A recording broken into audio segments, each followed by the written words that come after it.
Yo, what's up, man? Hope y'all having a blessed one, man. We're back with another one right here. We got cheating man murders family after fiance catfishes him. Mm, This one crazy. How many dead dogs you got? We got one dead dog right here. We got a second dead dog over to the left. All right, watch out. Watch out. Hey, why don't you check the door handle first? Stand by.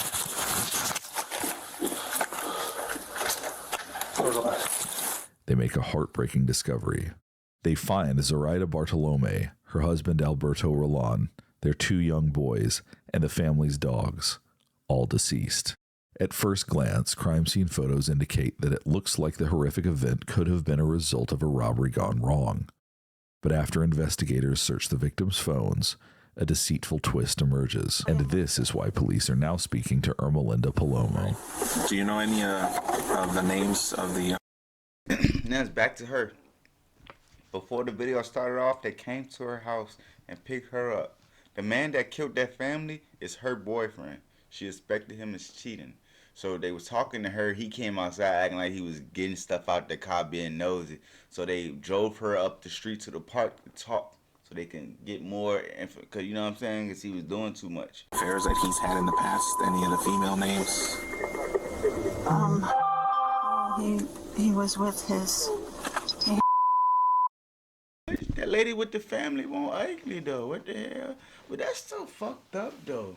Because you see how that lady had a husband and her 2 little sons, a family, and she was cheating, man. Like, it's so crazy to me. Like, you got a whole fucking family. I mean, that don't matter. You're not niggas do anything, but still, like, I don't ever understand that. Like, God, like, it's that bad you can't break apart before you go out like that? Like, what the fuck? I don't know names. I know that they said one time to me that he's probably with a lot of people. Okay. But he had recently said, I haven't been with a lot of people. I don't know. Do you trust him? I obviously can't trust him now, can I? But you said you believe he's had multiple or many affairs while you 2 have been together? I was hoping that they were done because I was hoping to trust. Police reports show that Nathaniel was having an affair with Zoraida. The reports also reveal something else. Ermelinda knew. So you telling me that lady was cheating on her husband? That lady she was a good looking lady. She damn, like but not good looking, she looked like a faithful woman though. God, that brain is ugly though, man, I'm telling you. About the affair, but when questioned by police, she claims that she had only just found out about the affair that day. When you find out about him, like what happens? You guys get into arguments? Do you talk to the women that he's having affairs with? No, for what? I don't know. No. Leave your man alone kind of thing? No, I'm too old for that. I'm 50 years old. There's no reason for me to, no. And quite honestly, it's not the females. It's his fault. Especially the detectives. Right. So, no. I mean, obviously you get upset over it. Well, yeah, I'm trying to hold it back right now. But like I said, I thought we went through years. I mean, yeah, I had said he was doing security, and I had said to him, are you cheating on me? And he said, no, you know what? They flirt with me, but I don't fall into that. What kind of security does he do? Like at clubs. Like a bouncer? Yeah. Is it armed security? No, I don't think you can carry arms there. Okay. Does he own guns? No. No. Has he ever been known to have guns? Mm-mm. He has that, give me a second, please. Mm-hmm. He goes to Milwaukee, Bristol, and it's not paint, it's airsoft. He does airsoft stuff? Yeah, he does airsoft. He's in a team. I'm sorry, now. Okay. Do you guys have water? I don't. This is a sealed drink? I'm not taking that from you. I'm No, sorry. sure, okay. Yeah, because that's a big thing. Well, if you don't want to drink all the thing, obviously you can drink. We'll throw it out when you're done. Yeah. And airsoft gun. Okay. He has an airsoft gun. Yeah, give her a big ass poison. How sure are you that he doesn't have a gun? I'm actually very positive. Okay. You've never ever seen him with a gun? Well, we go to the range and we'll shoot. So he has a FOID card? No, he does not. So how does he shoot? I have a FOID card. Okay. Do you own any guns? Yes. In fact, the affair sparked jealousy in Ermelinda, but no one could have predicted what was coming next. It's an unimaginable twist. It's revealed that Ermelinda began a catfishing scheme, pretending to be a cartel leader to manipulate her fiancé into believing that Zoraida posed a life-threatening danger to him. And just when you think things couldn't get any stranger, they do. Using fake online personas, Ermelinda builds a convincing narrative that Zoraida was conspiring against Nathaniel, telling him she was working with dangerous criminals. It doesn't take long for Romeoville police to track down Nathaniel Huey Jr. to question him about the murders of Zoraida Bartolome and her family. On September 18th, that's the lady they was talking to. Ermelinda. 2023, just one day after police make the grisly discovery, they locate him at work.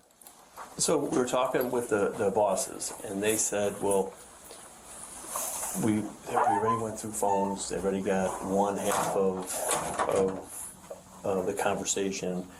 And you said you talked to her on your phone, right? Yeah. Okay. So what we'd like, or what we're asking for, is consent to get the text messages off your phone between you and her, or Snapchat or whatever it is between you, so we have both sides of it. We're trying to eliminate you as a suspect, but... It's on the computer, right? You can get it out of the computer. No, we have to take the phone, we plug it in, we take it out, and then we give your phone back. Oh, I didn't have anything in there. That's even better. No, I believe you, but... Well, yeah, I mean, just let me see it. But, I mean, I believe you, it's just the problem is that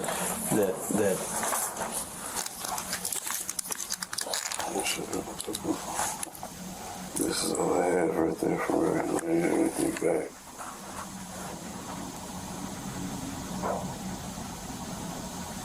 Oh, this from this morning?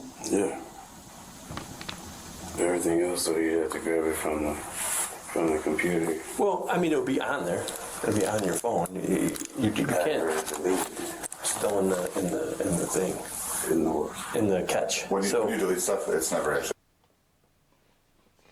He said I deleted it. He said he think he good. He said it's all I wrote her. Yeah, he got something to do with it. You could tell, man. Damn, man.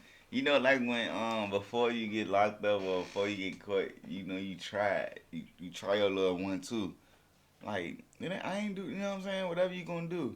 But he don't got one. He just smiling, looking all crazy. Talking about something, it's deleted. Like, bro, go ahead, bro. You just hit. You done. You can't give up that phone. You better break it in their face.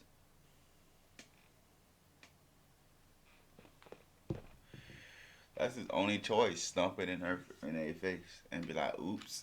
So let's just say you have like a 64 gig phone. You use about 58 of it. The rest is the catch. It stays in the catch. And why I asked is the bosses called right away. They were like, well, they're like, we'd like to see if we can get the stuff, you know, from your end back that way, and see if maybe your husband got wind of it and pulled it off. Think about it. Because if you think about it, look, check me out. Look, if you think about it, they capping. Because if they can get it from his phone, why they can't get it from her phone? You feel me? Like they acting like they got half of it from her phone, but they can't get the other half unless they got his phone. But y'all telling him y'all can get all of it off his phone, y'all plug it in. But nigga, can't you get it off her phone too? I would have been like, nah, get it off her phone. No. They lying, police can lie, boy. You see how good they be with it? It's so convincing. So we was going to take a look. I mean, on our side of it, we can get a search warrant, you know, to go through the phone, and it's take a little longer. But on the fastest way would be consent, pull it off, and give your phone back. Than it would be to, and again, I explained to you earlier, I'm trying to eliminate you. Yeah. I mean, we have a deceased girl and her last fling or boyfriend or whatever is you, and I'm sure that you know, if you're an outsider looking in, who's your suspect? I mean, and so I'd like to eliminate that. I'd like to say, well, no, we looked through stuff. He didn't have nothing to do with it. We're done with it. I guess I'd rather you guys just go on the computer. I agree with you, but again, there's it would take us, you know, a couple hours to pull information off the phone that could eliminate you as a suspect, like right from the start. It's up to you. It feels like you're pretty suspecting of me. Well, I mean, I'm not joking with you. We anytime. Bruh, you don't tell her, yeah, just go take the couple weeks. Fuck it. Alright, basically, let me go ahead and round this up for you. Either way, trust me. Either way, he gonna give up that phone. And he ain't got no choice. He can act crazy all he wants to. Either way, he getting that motherfucker up. If somebody dies, you look at the husband, the boyfriend, if it's a girl, if it's a guy, you look at his wife and any kind of lovers he had, and that's what we look at. We start there. And then this person was at work, so we eliminate that. Or this person was, you know, we went through the phone, there's nothing between those two, no threats, no, I mean, you're telling us there's no threats, but I can't go to, you know, to our bosses. I can't go to a state attorney and say, no, I verified it, there's no threats. I have to, if I can verify and say, no, I went through his phone, there's no threats. They seemed to be good together. There was no threats. There was no animosity between the two of them. There was no fighting. There was none of that stuff. Eliminate it. Just go on the computer, Chief, because I don't want to give up my phone. You know what I'm saying? I understand. I'm just telling you, I completely understand what you're saying, and I'm not even trying to give you guys a hard time, but like taking my phone and all that, like, and you already told me, like, you can get it from. We can get her side of it. I can't get your side. That's the problem. So I can get her side of it. If you know where she's got her phone, I can get that side of it. How about this? How about I come see you guys later today after work or something like that? Because I got other in there that I don't necessarily want you to be like looking at. You know what I'm saying? I understand. But again, I promise you, I don't care what you look at. No, bro. No. I know, nigga. I made their ass work for it. Fuck the dumb shit. Cause, bro, if they can get your conversation and heard off your phone, bro, they can, man, I don't know. I have no idea. care what you look at. No, it's not like free like that or anything like that. Just, well, I'm saying even if we, yeah, I mean, if you, again, well, I'm asking for consent. The consent means that we plug it right in. We. Bruh, that's what I'm saying though. Like, nigga, he told them no already. Nigga, they not like, whoa. They not gonna stop asking, buddy. Like, he might as well give it up. Dump it because you've told us it's okay. Without that, then we have to get a search warrant. If we get a search warrant, then we have to type that up, and it's gonna take longer. I can bring it down to you guys, and you can dump it all you want to. We're cool with that. We'll be there. The address is on the card. Well, let me step out. Right after work. Yeah.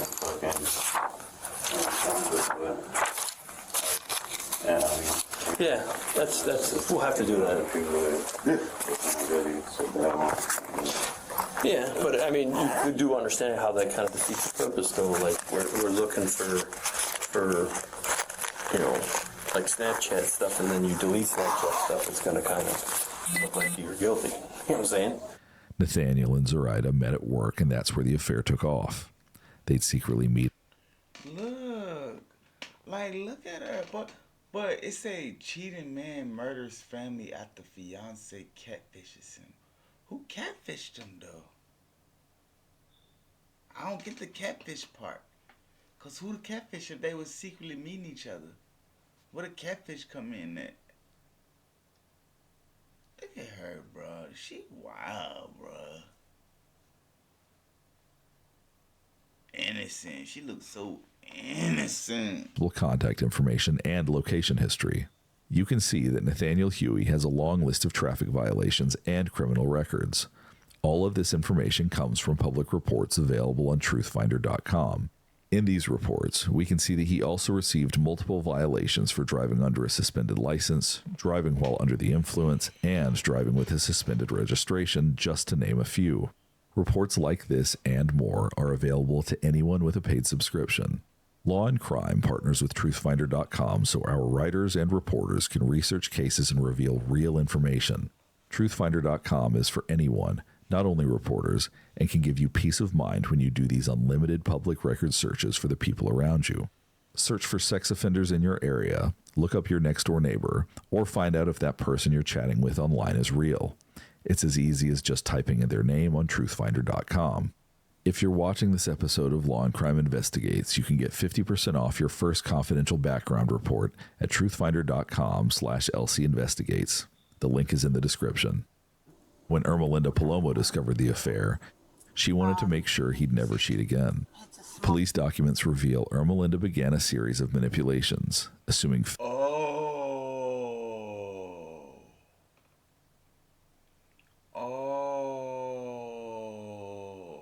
online identities to control Nathaniel emotionally. Ermelinda would convince him that Zoraida and her family posed a grave threat to him. Ermelinda used fear as her main weapon, constructing an elaborate web of lies that convinced her fiancé that Zoraida was plotting to harm him. For months, Palomo maintained these fake identities and fabricated conversations, creating a convincing illusion that he completely falls for. Through this false narrative, Nathaniel Huey Jr. was led to believe that Zoraida and her family had to be eliminated to protect his life and livelihood. Ermelinda's level of control over Nathaniel's actions was deeply rooted in her ability to manipulate him.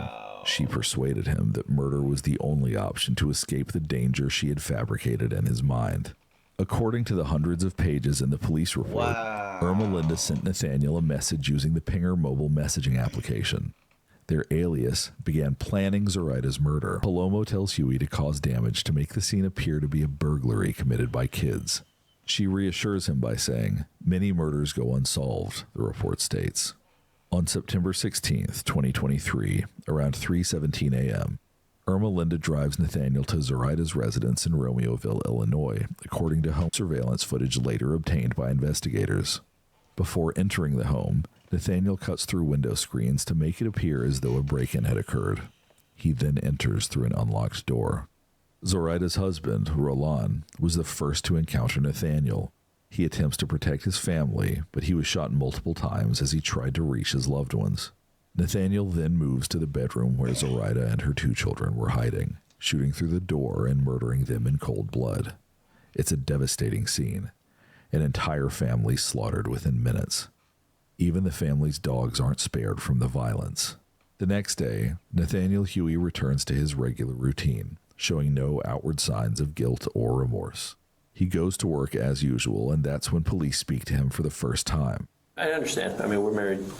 I understand why you want to keep it on the down low. So we're just trying to figure out. It's not like she's like a bad girl. It's just that I don't know, just kind of get close, really connect with me. All right. What kind of car do you drive? What is it? GMC Denali. Denali, like a SUV. Yeah. Okay. That model. Oh, okay.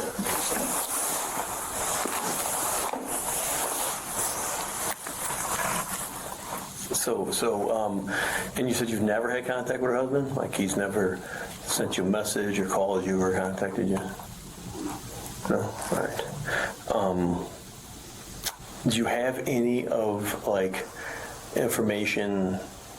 Before I get here, before I forget everything. All right, so your first name's Nate. What's your last name?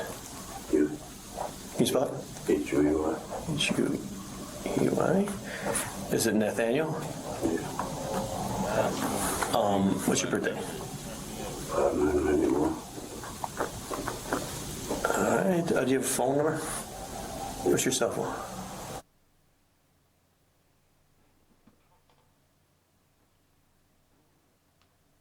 All right. Well, I'm not trying to ruin your marriage or life, so not like I'm gonna, you know, I'll try to keep this, if we can, you know, from just with us in this room talking. But we're trying to figure out what happened at that house. Has she ever told you about any other, like, romantic relationships she had out of her marriage? Here. Her. Did she say her husband cheating on her, or does she say she cheated in the past or anything? When you leave this room, we're not telling you work anything. It's none of their business. This is our conversation, so it's up to you, whatever you want to tell them. Obviously, we talk to her family, we talk to friends and stuff, hence why we're here, and that's why we're sitting in this room talking to you. And, like, I got to ask, did you have anything to do with this?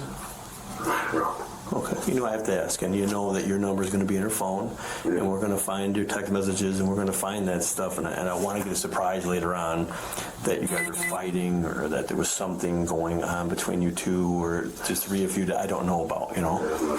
Something like that. Nobody was threatening anybody. We weren't fighting. Like, really, she's like an angel, you know what I'm saying? Like a sweet girl, so like... Okay, like I said, we you know, we're this is so new to us because investigation-wise. We have tons of videos to go through and license plates, readers, and like text messages, Snapchat messages, and all that stuff. So it's so in the beginning of this investigation that we're just kind of reaching out to talk to all her family, friends, and everybody like that. And that's why we're here talking to you. And I just hope, I mean, in your head, if you could think of something like, oh, you guys should know about this, it's the time to tell us now before we find it later on, you know, in the computer, or we find it in a phone message or something. At this point, Irma Linda Palomo also provides a false alibi for Nathaniel, further complicating the investigation. Have you ever met Zoraida? No. You seen a picture of her? No.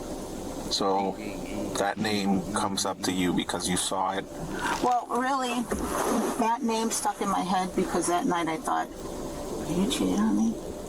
Was the person calling in? They're calling in. Okay. More than once. And it was a long name. And I thought it was Bartholomew, actually. Mm-hmm. It was a long name, but... So when we asked your husband if he knew this person, Zoraida, he said, I've never heard that name. Why would he be lying to us? I don't know. I don't know. Should I believe him? I don't know. Please don't tell him I said We're not going to tell him anything. I thought that you guys said to him he was having an affair. Somebody said he's having an affair. Okay. Well, that is probably very accurate.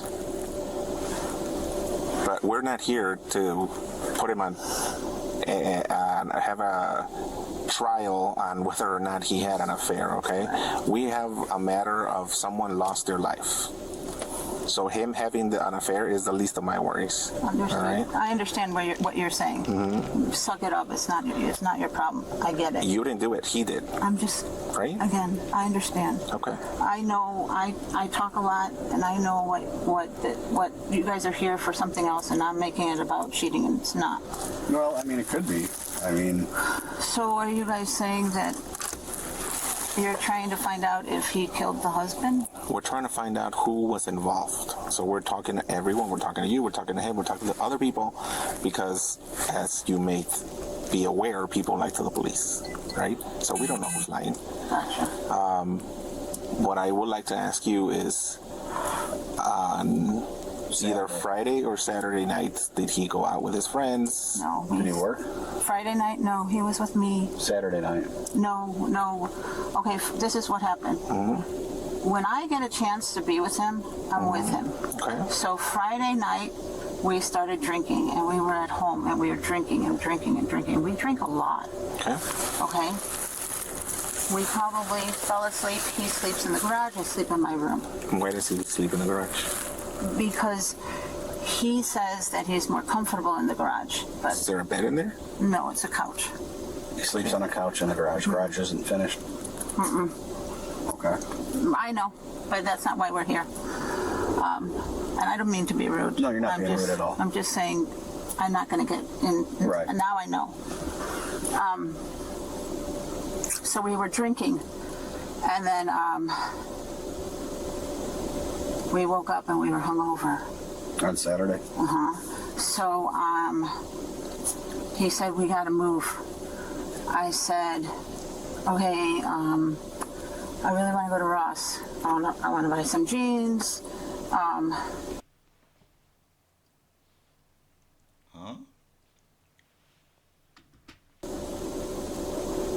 And then he said, let's get something to eat. I said, okay. I said, you decide. He said, okay, let's go to Jersey Mike's. It was still day. And I got home. I fell asleep. And apparently I woke up and yelled at everybody. What time did you fall asleep at? Oh, I don't know. It was day. It was still day. But he was with the kids playing GTA. Okay. And then my daughter had said to me, did you wake up in the middle of the night? And I said, no, why? And she said, well, I was just wondering because you were yelling at everybody. And it seemed like you were just sleeping. And I think I heard you talking in your sleep. I said, no, I didn't. And then I said, maybe it was Nate that was talking in his sleep. And she said, no, Nate was snoring because the door was open and everybody was hearing him snore. I said, I didn't hear that. And then,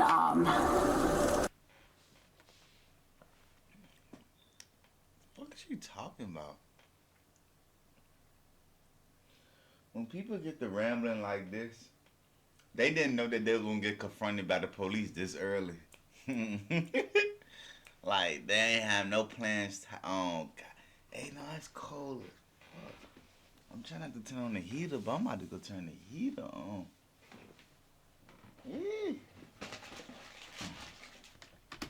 I think we woke up Sunday like 9, and I said, we need to do laundry. I want to return my shoes. And I would like to go to the grocery store, but I do not have all the money for that. Can you help me? He said, yes. I said, thank you. That's what we did. And then Sunday we went to sleep probably like 9. Woke up this morning, went to work out. He went to work, I went to work, and this is what I've coming home to. So, on Saturday night, did you guys drink? No, we were sleeping. We were hungover. Okay. I know it's not your business, but I personally can't drink 2 nights in a row, and I get very, very hungover. What about him? Could he drink 2 nights in a row? I guess he could, but if nobody was there, so he was sleeping because we were up pretty. I want to say my daughter said, no, her boyfriend said, I heard Nate Saturday morning. I think he was still drinking. He was going to work, and it was 5 a.m. My daughter's boyfriend was going to work at 5 a.m. And that was Saturday morning or Sunday morning? Saturday morning. And then when I woke up for a brief moment Saturday, maybe like 1, 2, he was still sleeping. And so I went back to bed. And then I don't know what time we went to Ross. How do you know he was still sleeping if you guys sleep and Because separate? I saw him. He had the garage door open. Remember I said my daughter heard him snoring? He had the garage door open. So I got up, I looked, and he was on the couch. Well, you're right. Maybe he was facing the couch, not sleeping. Okay, if he were to leave in the middle of the night one day, would it be safe to say that you probably would have not known? No, I think everybody knows when he leaves, because when you slam our door, the front door, you don't even have to slam it.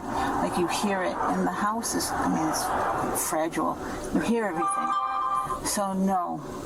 Especially, like, maybe if I would, like, Friday night, maybe, because we were drinking. And if I would have passed out on Friday in the morning, maybe he could have done that.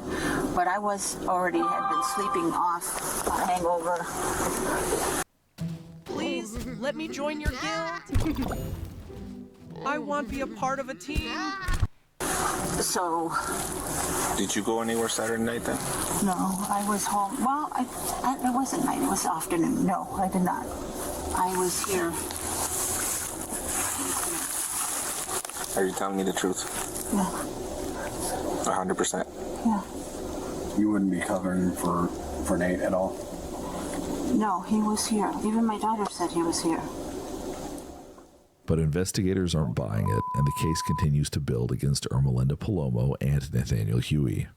Meanwhile, the couple flees Illinois, leading to a nationwide manhunt. Initially, police believed that Ermelinda might have been an abduction victim, as she was reported missing by her family. But it soon becomes clear that she was complicit in the crime and had fled willingly with her fiancé. The manhunt sends police 9 hours south to Catoosa, Oklahoma, where Huey and Palomo are spotted at a Walmart. Surveillance cameras capture the couple smiling, seemingly unaware that their escape is nearing its end. Going westbound on Rockville. Police prepare to confront them, but when they approach the couple's vehicle, that's when all hell breaks loose. We're still traveling westbound. Go ahead and 18300, 944, car on fire.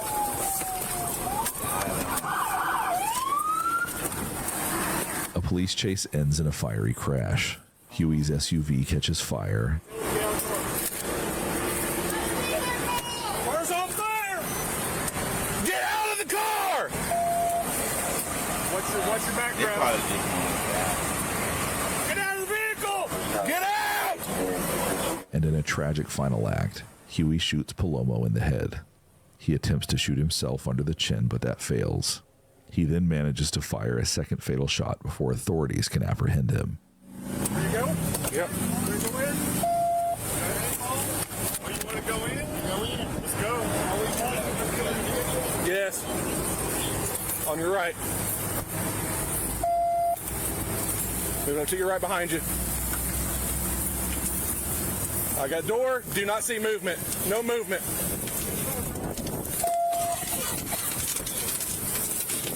Get out! Get out! Get out! Get out! Get out now! Come out now! There may be unconscious. I don't see anything. Got your cover. Cover. Got it. Got it. Nothing. Floorboard. Floorboard.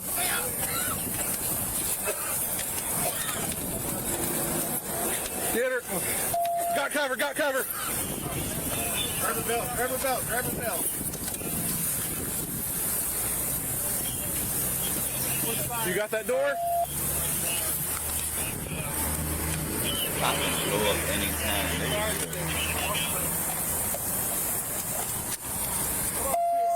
Can't see. Where's fire? Get fire extinguisher at least. Fire, go ahead and come up here. We need extinguisher. Behind you. I got driver door.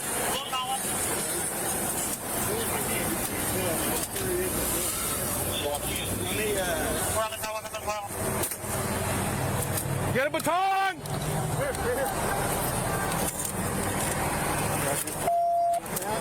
Moving to your left. Go ahead.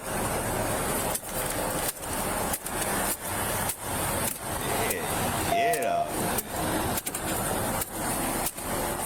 After the crash, the full extent of Palomo's manipulation is revealed. The case highlights the devastating effects of emotional manipulation and how a toxic relationship can spiral out of control. The Ermelinda Palomo case is a harrowing example of how jealousy and manipulation can lead to unimaginable violence. 4 innocent lives were taken as a result of Palomo's deceit and Huey's blind trust in her fabricated narrative. The case serves as a stark reminder of the importance of addressing jealousy and emotional manipulation in relationships before they spiral into destructive behavior. Zoraida Bartolome, her husband Alberto Roland, and their 2 children, whose lives were tragically cut short, live on in the memories of their surviving family. Romeoville Police Chief Brant Hromadka said in a release, "Nothing can prepare a person for such an incident, and nothing can justify such a senseless act of violence." Although finalized, the finality of this case unfortunately does not mean closure for so many continuing to grieve. Alright, man, I'm going to go ahead and anyone right here, man, y'all go ahead and like, comment, and subscribe. Hope you have a blessed one. See y'all on the next video.